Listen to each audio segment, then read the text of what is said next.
Ciao a tutti!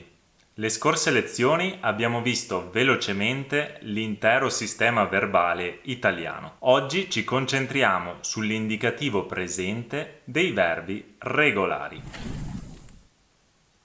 Sappiamo che l'indicativo indica certezza, realtà, comunicazione diretta di qualcosa. Il tempo presente dell'indicativo indica un'azione o uno stato contemporanei rispetto al momento in cui si parla. Ma come si coniuga un verbo all'indicativo presente? È fondamentale sapere che i verbi italiani sono suddivisi in 3 coniugazioni, a seconda del loro infinito. Ci sono verbi in are, mangiare, giocare, cantare, verbi in ere, vedere, correre, scrivere, e verbi in ire, finire, partire, sentire. Per formare il presente indicativo bisogna togliere la desinenza dell'infinito, are, ere o ire, e aggiungere la desinenza corretta del presente indicativo, che potete vedere in questa tabella.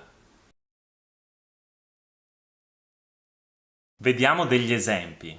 I verbi in are: giocare.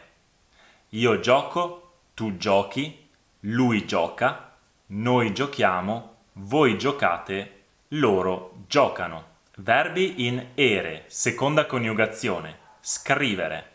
Io scrivo, tu scrivi, lui scrive, noi scriviamo, voi scrivete, loro scrivono.